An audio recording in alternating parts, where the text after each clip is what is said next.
버블이 된 경고가 아니라 대가들은 포트폴리오를 변경하고 있다. 변화를 사는 게 전 주식이라고 생각을 해요. 주도주 오마카세 고정 댓글 확인 부탁드립니다.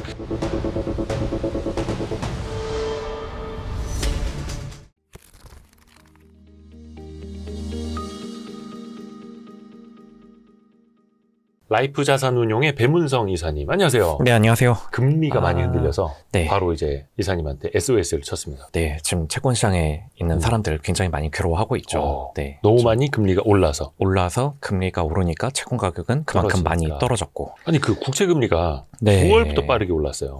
네네, 맞습니다. 그거를 일단 요 장표로 예. 같이 보시면은 네네네. 제가 설명을 좀 이렇게 드리고 예. 싶은데, 이거는 이제 국채 30년 ETF의 가격 추이고요. 가격. 네, 같은 기간 동안에 이제 코스피 ETF의 가격 추이입니다. 보시면은 그냥 국채 30년을 사셨든 아니면 네. ETF로 사셨든 그런 분들은 대략 한 지금 손실. 1년 반 사이에 샀더라면 지금 모두가 손실 구간이고요. 예, 예. 근데 보시면은 사실 올해 4월까지는 이게 굉장히 좀 잘 올랐었거든요. 그 말은 곧 올해 4월까지는 금리가 잘 떨어졌었다라는 네. 거죠. 예. 그래서 채권을 산 게 주식을 한 것보다 훨씬 더 성과가 좋을 수 있었는데, 3월까지. 네, 그런데 보시면은 공교롭게도 대략 한 5월부터는 채권 가격은 떨어지고 이렇게 주가는 주식이. 오르는 모습을 볼 수가 예. 있습니다. 근데 특히 언급해 주신 것처럼 9월부터 지금 금리가 너무 많이 떨어지니까 그렇죠. 여기서 보신 것처럼 이렇게 지금 급락을 하고 있고요. 예. 근데 반면에 주가 지수도 9월 이후로 또 이렇게 엄청난 양봉을 올리면서 예. 올라가고 있죠. 이 두 가지는 지금 서로 우연이 아니라 지금 이게 서로 영향을 미치고 있는 지금 그런 상황에 있습니다. 서로가요? 네, 그렇죠. 지금 뭐 코스피 지수가 많이 오른 건 잘 네. 아시다시피 이렇게 삼성 삼성과 하이닉스. 하이닉스가 그렇죠. 워낙 잘 올라서 9월부터. 특히 9월부터 이게 지금 그렇죠. 그런데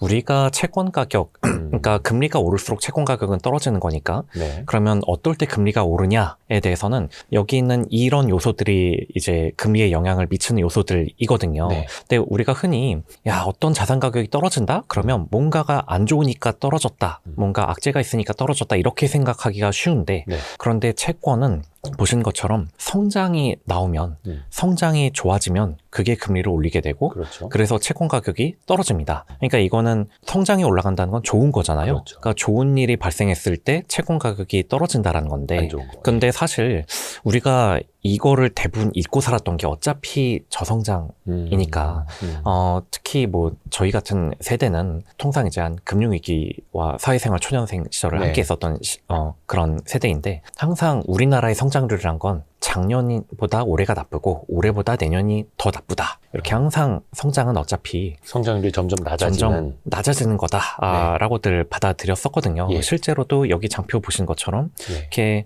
한 2000년대 초반에는 우리나라의 GDP 성장률이 4에서 6%, 그게 금융위기 이후 때는 2에서 4%, 코로나 이후에는 0에서 2%. 이러니까 성장은 어차피 계속 낮아지는 거면은 성장률이 금리도. 낮아진다. 금리도 낮아지는 거다. 네네. 그러면 채권 가격은 웬만해서는 올라가는 거다. 이렇게 좀 생각을 해 왔었죠. 만성처럼. 거의 만성의 어떤 진리처럼 뭐 사실 최근까지도 사실 그렇게 생각하시는 분들 되게 많이 있죠. 어차피 예. 고령화 저성장 가는 거 아니야? 이렇게. 그래서 실제로 이게 4월까지도 좀 그런 모습이었었는데 네. 갑자기 이 반도체가 생각보다 지금 너무 호황으로 들어가면서 예. 뭐 사실은 뭐 그동안 조방원이 좋다 뭐 이런 것들은 있었지만 뭐 그런 게 좋은 건 그냥 일부 그 섹터만 좋은 일이었지만 반도체가 좋은 거는 이게 차원이 다르거든요. 이게 또 수출 좋아지고 성장률 끌어올리고. 워낙에 국가 경제에 미치는 여파도 크고 그러니까. 연관 산업에 이렇게 딸린 그런 고용 식구들도 되게 많이 많죠. 있고 그러다 보니 반도체가 좋아지니까 이게 성장률에 대한 전망 자체가 이제 확 달라진 거죠. 이제 9월 전이랑 9월 후랑 완전히 달라져 버렸습니다. 사실 이게 이런 변동성을 더 키워버린 이유가 올해가 특히 이 지금 채권 금리 변동성이 되게 크거든요. 예. 왜 그건 보시다시피 지금 올해 같은 경우 여기서 시작했는데 예. 이렇게 올랐었으니까 이게 내려가니까 좀 더 충격이 크단 말이에요. 이렇게 그렇죠. 안 올랐더라면 뭐 좀 충격이 좀 덜했을 텐데 사실 저때 4월까지 오를 때만 해도 그때 채권 가격이 왜 올랐었냐면 우리가 모두 기억하는 이 장면 4월 2일에 트럼프가 관세. 상호 관세 하겠다라고 네. 하니까 야 그럼 이제 수출로 먹고 사는 우리나라 이제 큰일 났다. 큰일 났다. 이제 수출을 뭔가 우리의 성장 동력 하나가 이제 완전히 꺼지겠구나. 그래서 저때 당시 뭐 JP모건이건 피치건 웬만한 곳들이 성장 전망치를 계속 내렸고 네네. 그러다 보니까 당연히 한은의 최종 금리도 앞으로 뭐 한 1.5%까지 내려갈 거다. 낮아질 거다. 뭐 연말쯤엔 한 1.75%까지 낮출 거다. 이런 식의 전망을 저 당시에는 했었던 거죠. 그러다 불과 보니까 반년 전에. 그렇죠. 그러다 보니까 특히 이 4월 달에 이 충격이 커서 그때 금리가 이렇게 빠르게 내려갔다는 걸 예. 보이실 겁니다. 이거는 결국은 다 이렇게 전망이 기준금리를 결국 되게 많이 내려야 될 거다라는 그 전망을 반영해서 저때 저렇게 금리들이 막 떨어졌었거든요. 네. 그런데 앞서 말씀드린 것처럼 여기서 또 지적해 주셨듯이 9월 달부터 갑자기 이제 그 뒤로는 그래 이렇게 좀 내려왔던 금리가 좀 이제 유지되는 금리 인하 연내에 그래도 2번 정도는 하겠지 그 기대감으로 그냥 이렇게 금리가 횡보하다가 여름까지. 그렇죠. 근데 한 9월 말쯤부터 한번 탁 튀더니 네. 그 뒤로 10월부터는 지금 계속해서 이렇게 우상향하고 있는 금리가 우상향한다는 건 채권 가격이 웬만해서 계속 지금 떨어지고 있다. 그런 국면이라고 지금 보시면 되겠습니다. 그러니까 채권 투자하신 분들 입장에서는 상반기에 팔 걸. 그렇죠. 채권 차익 실현 좀 할 걸. 4월 달이 그렇게 됐던 거죠. 알고 보니 저 트럼프가 저 난리 쳤던 데가 채권의 그때가 고점이었었고 그 뒤로는 잠시 횡보하다가 지금 9월부터는 쭉쭉 지금 가격이 떨어지고 있는 약간 그런 상황입니다. 근데 또 이제 한켠에서는 어차피 이제 정부가 이번 정부 들어 재정 지출 같은 거 확대하면서 재정 지출을 더 많이 쓰니까 또 국채 발행도 더 늘어날 거고 그러면은 국채 공급이 늘어나면 가격이 떨어지는 거고 그 논리로 저렇게 금리가 올라가는 그 요인도 있을까요? 그거는 하나의 요인이긴 한데 예. 지금 당장 9월부터 10월, 11월 요때까지 금리가 많이 오른 거는 일단은 성장이 가장 큰 역할을 하긴 했어요. 왜냐하면 어차피 그 정부 출범하고 또 아니면 대통령이 막 공약 나오고 했던 거는 이미 그렇죠. 그 이전 이미 그 이야기니까. 이전의 일이고 그리고 이제 소비 쿠폰 하느라 이렇게 추경하고 한 건 이미 그 이전의 일이기는 하죠. 그러니까 저는 이 부분 다시 한번 네네네. 지적하고 싶은 게 바로 이제 이런 요소들은 이제 통상 나쁘면 채권 가격이 나쁘다라는 건데 인플레이션이 오르면 나쁜 일이니까 채권 가격 떨어지고 네. 국가 신용 등급이 떨어지면 나쁜 일이니까 그렇죠. 채권에 떨어지고 채권 발행을 너무 늘리면 역시 공급이 너무 늘어난 거 그렇죠. 악재니까 채권 가격 가격 떨어지고 그래서 이런 것들도 당연히 다 영향을 미치기는 하는데 이게 나머지를 다 잡아먹거든요. 왜냐하면 자 우리가 코로나 때를 생각해 보시면은 그때 제로금리까지 낮췄고 그리고 코로나 때는 누구나 성장이란 거를 이제 없을 거다 당분간 없을 그때 다 거다라고 망하는 줄 생각을 알았죠. 했었죠. 네. 예. 그러다 보니까 채권을 아무리 많이 발행해도 사실 코로나 때는 전 세계가 모든 국가가 다 채권 국채 그쵸. 발행을 엄청 했거든요. 돈 엄청 썼죠. 다. 네, 그럼에도 저금리가 계속 지속될 거다라는 믿음이 있다 보니까 채권을 기관들이 계속 샀습니다. 소화해줬죠. 그렇죠. 그러니까 금리가 앞으로 오를 일이 없다라고 생각하면 아니면 오히려 더 낮아질 일만 있다라고 생각하면은 아무리 채권 발행이 많아도 기관은 그걸 다 삽니다. 왜냐면 채권 가격은 되게 수학적으로 움직이는 거다 보니까 기준금리를 앞으로 더 낮출 거다? 그러면 무조건 채권이 아무리 많이 발행됐어도 이 채권 금리는 내려가게 돼 있고 그만큼 미리 사뒀던 이 채권 가격은 올라가서 내가 이익을 보는 거거든요. 그래서 관건은 앞으로 금리가 내릴 거냐 오를 거냐 이게 일단 채권 수급을 결정을 하는 거고 앞으로 금리가 내려갈 것 같다 그러면 채권 발행을 아무리 많이 해도 이게 다 시장에서 웬만해서 소화가 됩니다. 근데 문제는 앞으로 금리 인하가 없을 것 같다. 이때부터는 이제 채권 발행이 많아지면은 이걸 이제 진정한 악재로 이제 인식을 하기 시작하는 거죠.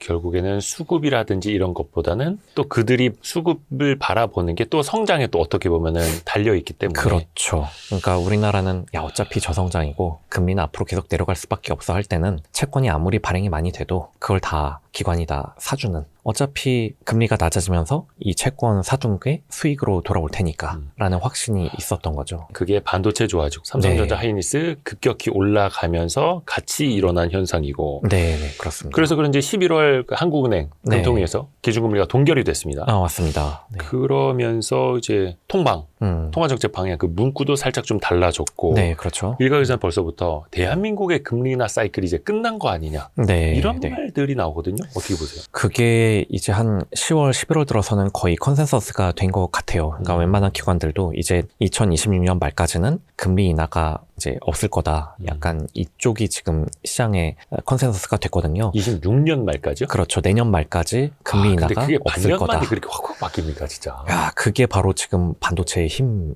겁니다. 지금 사실 이거는 주식시장이든 채권시장이든 예상하지 못했던, 사실 주식시장도 만약에 이걸 예상했다면 삼성전자 주가가 상반기에 저렇게 좋았겠죠, 상반기에. 그렇죠. 이미 상반기부터 좋았겠죠. 근데 이거는 하다 보니까 삼성전자도 한 10월부터 이렇게 달린 거잖아요. 아니, 그러니까 이게 그래서 저도 반도체 전문가들한테 많이 물어봤는데 네. 디램 가격이 급등을 한 거잖아요. 초급등 그렇죠. 한 두 달 만에 네. 막 2배. 근데 그걸 또 빅테크들도 몰랐다는 거예요. 그 디램을 사서 쓰는 사람들도 그러니까요. 갑자기 네. 어느 순간부터 와 지금 사야 돼 쇼티지 하면서 가격 빡 올랐고 삼성전자 하이닉스 주가 빡 오르고 채권 가격 뚝 떨어지고. 맞습니다. 네. 참 그래서 이거는 우리는 어찌 보면 지난 되게 오랜 세월 동안 아까 보여드린 이 장표에서처럼 네. 사실 우리는 그동안 그래 주가는 유동성의 힘으로 올라가는 거니까 채권 금리가 낮아지는 게 주가에 좋다. 미국은 실제로 오랫동안 많이 그랬죠. 뭐 어차피 우리나라 주가는 우리나라 금리가 아니라 미국 금리의 영향을 많이 받다 보니 굳이 우리나라 금리와 연동해서 보지는 않았지만 예. 근데 지금 보면은 어찌 보면 굉장히 보기 드문 일이 벌어졌단 말이죠. 금리가 오르는데 예. 주가는 더 좋다. 저도 이게 굉장히 생소한 경험인 게 이게 성장이 금리를 올려버리는 일은 서두에서도 말씀드렸듯이 우리나라는 어차피 저기 2000년부터 점 찍고 보면 계속 장기간으로. 그렇죠. 계속 성장은 낮아지는 거다라고 생각했고 고령화 저출산은 더더욱 거기에 방점을 찍는 요소였는데 반도체가 정말 이 정도로나 좋아질 줄이야. 그래서 실제로 성장 전망률이 이제 내년에 주로 1%대 전망했었던 기관들도 이제 일단 KDI와 한은은 1.8%라고 했는데 26년 GDP 성장률. 그렇죠. 근데 이제 글로벌 IB들은 2%, 2.2% 이렇게까지도 우리나라 성장률을 전망을 찍고 있거든요. 보통 글로벌 IB들이 좀 더 보수적으로 보고 네, 그런데 뭐 한국은행이나 정부는 좀 목표치를 담아서 높게 보는데 네, 바뀌었어요. 지금 오히려 네, 글로벌 IB들이 더 높게 본다. 한은이나 KDI보다도 더 지금 한국이 더 이 정도는 성장할 거다라고 오히려 지금 이 숫자들을 확 바꿔버린 거죠. 물론 이제 경제 전반적으로 봤을 땐 좋은 일입니다. 매우 좋은 성장률이 일이죠. 높아진다라는 거. 다만 이제 채권 입장에서 봤을 때, 채권 투자자 입장에서 봤을 때는 맞습니다. 채권 가격이 이제 네. 떨어지니까 이런 측면이고. 근데 이번에 보니까 인상 같은 동결이란 말도 나오고, 그러면 내년에는 금리 동결이 아니라 언젠가는 뭐 2% 이상 만약에 우리나라 성장률이 나온다면 금리 인상도 나오는 거냐? 라는 질문이 또 나올 수 있거든요. 그거를 시장에서는 은근히 걱정은 하는 것 같아요. 사실은 12월 우리나라 금통위 때 여전히 금리 인하해야 된다라는 그 위원도 계셨었고, 네네네. 그러니까 인상을 해야 된다라거나 그런 의견, 그런 코멘트가 나오지는 않았었거든요. 네. 네. 근데 지금 시장에서는 대략적으로 이거는 이제 경험적인 부분인 건데 우리나라가 금리 인하를 중단하고 상당 기간 이렇게 금리를 유지했었던 기간이 이렇게 음영친 부분들 네. 이렇게 있습니다. 이 시기에 대략 국고채 3년물이나 10년물 금리가 어떻게 움직였나를 이렇게 스터디를 해보면 예. 사실 이제 국고채 3년이 우리나라의 어떻게 보면 대표적인 시장 금리의 네, 기준금리 네, 같은 예. 역할을 하거든요. 예. 그게 제일 많이 거래도 되고 우리나라의 많은 회사들도 3년물로 이제 채권을 찍기 때문에 예, 그래서 이제 국고채 3년이 어떤 기준점 같은 역할을 해주는데 근데 국고채 3년이 대략 저 기준금리가 이렇게 유지되던 시절 장기간 유지되던 시기에 보면은 기준금리보다 대략 한 30에서 50bp 높은 수준에서 왔다 갔다 했다는 거예요. 예. 그리고 10년물 장기물 금리는 3년물과 금리 차이가 한 30에서 60bp 정도 났다는 거죠. 그럼 이거를 지금 기준금리 2.5에다가 대입을 해보면 국고채 3년은 2.8에서 3.0, 국고 10년은 3.1에서 3.6 요 사이에서 움직이면은 그러면 이제 과거 패턴을 그대로 답습하는 게 되거든요. 네. 그런데 지금 보면 그래서 저도 그래 뭐 아마도 내년까지 금리 인하도 없고 인상도 없고 유지된다라고 하면은 국고채 3년이 요 정도 사이에서 움직여야 될 텐데 근데 최근에 보면은 3% 좀 넘어서까지도 이렇게 가고 있습니다. 그거는 누군가들은 야 금리 인상 가능성이 조금이라도 있어 라는 거를 시장이 막 이제 프라이싱을 조금은 한다. 그러니까 거죠. 동결 가능성이 당장 가장 높아 보이지만 둘 중에 갈래길로 빠진다면 인하라는 가능성보다는 인상 가능성이 그래도 조금은 더 많은 거 아니야? 더 이렇게 있어 우려하는. 보인다. 그렇습니다. 네. 그게 지금 반영이 되고 있는 걸 테고요. 그러면은 또 이게 인상 가능성은 또 이제 가봐야 하는 거고. 그렇죠. 물론 또 이제 실물 경제 어떻게 될지 뭐 물가 상승률도 좀 봐야겠습니다만 굉장히 또 오랜 기간 동결 기조로도 쭉 갈 수도 있잖아요. 그러면 지금 그걸 반영을 하고 있는 걸까요? 그렇죠. 그쵸. 제가 봤을 때 여기에 지금 보면 2.8에서 3.0, 네. 뭐 3.1에서 3.6 사이에 움직이면은 그게 2.5%를 되게 오랜 기간 유지한다. 이걸 네. 반영한 건데, 오늘자 보니까 국고 3년이 3.0보다 약간 높고, 그리고 국고 10년이 3.37 이쯤 하거든요. 그러니까 딱 요 범위 안에 지금 들어와 있기는 하죠. 그러니까 지금은 채권을 사도 되는 시점이냐라고 묻는다면은 뭐 중립적인. 네. 중립. 네, 그렇습니다. 그러니까 2.5%가 내년까지도 유지된다라는 전망을 다 반영하고 있는. 그래서 여기서부터 이제 리스크는 혹시나 금리 인상을 할 경우에는 그러면 이제 지금 산 채권 가격이 조금 더 떨어질 수도 있겠지만 내가 봤을 때는 금리 인상까지 지금 걱정하는 거는 그건 좀 오버하는 것 같다. 그러면 지금은 그렇죠. 채권을 사도 되는 가격이죠. 그러니까 대한민국 경제가 물론 이제 음. 반도체 수출 엄청나게 좋아지지만 음. 그 낙수 효과가 과연 내수까지 이어지느냐? 지금 뭐 자영업 경기나 네. 내수가 불붙었느냐? 혹은 빨리 기준금리를 올려야 할 정도로 지금 물가가 너무 이제 급등하고 있는 상황이냐? 또 그거는 아직은 저는 아니라고는 보는데. 그렇죠. 근데 당장에 이게 참 채권 시장에 있으면 좋은 게 이제 금리를 시장 금리를 지금 제일 먼저 빨리 보시니까. 예, 네. 입체적으로 이제 느끼게 되니까 어쨌든 금리가 급격하게 이렇게 5, 60bp가 두어 달 사이에 이렇게 올라가는 거는 금리 인상기가 아니면은 겪을 수 없는 일이기는 하거든요. 그렇죠. 지금 금리 안 올렸는데. 그렇죠. 금리를 오히려 동결했는데. 여기 기준금리는 네. 동결했고. 이게 지금 길게 뽑지는 못했는데 네. 지금 수준의 금리는 1년 전에 기준금리 3.5일 때보다도 지금 시장 금리들이 더 높아진 상황에 있거든요. 근데 물론 그때의 차이라면 그때는 기준금리가 3.5여도 앞으로 계속 많이 내릴 거니까 하면서 미리 시장 금리가 내려갔었는데 지금은 금리 인하가 이제 끝난 것 같다 하는 충격으로 지금 다시 올라온 게 무려 1년 전보다도 금리가 지금 더 많이 올라온 그런 상황에 있습니다. 근데 금리가 오르게 되면 시장 금리가 오르게 되면 순차적으로 이게 그 자산 배분을 바꿔버리게 되거든요. 그렇죠. 일례로 제가 한때 좀 오래 살았던 마포의 대단지 아파트의 예. 40평대 아파트랑 그리고 이제 20평대 상가랑 그게 한 12년 전에는 가격이 둘 다 8억 원 정도였어요. 근데 그게 지금은 이 40평대 아파트는 한 28억 아마 넘을 거고 그리고 상가는 지금 한 7억 5천 이 정도 떨어졌어요? 하거든요. 예, 오히려 떨어졌습니다. 12년 상가는 전보다. 떨어졌고 아파트는 20억이 올랐고. 아파트는 엄청나게 올랐고 그런데 이 상가가 그러면 되게 싸 보이잖아요. 네. 야, 옛날에는 이 둘이 8억으로 같았는데 그렇죠. 이거는 지금 20억 넘게 올랐는데 이거는 5천만 원 떨어졌어? 근데 이 상가가 그러면 왜 7억 5천이냐면 월세가 190만 원 나오고 있거든요. 그러면 190만 원 나오는 거를 연환산하면 7억 5천으로 나누면 거기에 3% 나와요. 수익률이. 그렇죠, 수익률이. 그러니까 7억 5천에 산 건 내가 이 상가를 사서 3%의 수익을 얻겠다라는 거거든요. 네. 그런데 지금 보시면 국채 3년도 3% 넘고 10년은 3.4%가 막 넘는데 그러면 이게 상가를 산 것보단 당연히 국채를 산 게 훨씬 좋죠. 지금 상가는 그 공실 리스크도 있고 세입자 스트레스도 있는데 국채는 뭐 우리나라에서 가장 안전한 이자가 따박따박 나오는 뭐 그런 거니까. 그래서 이렇게 시장금리가 오르면은 이게 순차적으로 일단은 저런 상업용 부동산 이런 것들을 가격에 좀 안 좋은 영향을 끼칠 수밖에 없다. 순차적으로. 상업용 부동산에 더 부정적인. 안 그래도 요즘에 보면 사람들이 오프라인 쇼핑 잘 안 하니까. 네. 상가 공실들 많아지고 뭐 부동산 경기 더 안 좋아지고 있는데 물론 이제 상가 이야기 입장에서 보면은 그러면은 또 이자 같은 거 이제 생각을 해보면은 메리트가 더 떨어지고. 네. 근데 이거 뒤집어서 보면 우리 조금 이따 뭐 부동산 이야기도 더 하겠습니다만 아파트 그렇다고 해서 무슨 월세를 기준으로 했을 때 월세 수익률이 높은 것도 아닌데 아파트만 계속 오르잖아요. 월세 수익률은 지금 계산하면은 아까 말도 안 되죠. 거의 20몇 억 오른 거는 지금 한 1.5, 뭐 1.7% 이 정도 나옵니다. 네. 근데 또 우리나라 아파트라는 특성상 무슨 월세 수익률 계산하면서 뭐 그렇게들 사지는 않으니까. 네. 그건 뒷부분에 그건 부동산 이야기도 해볼게요.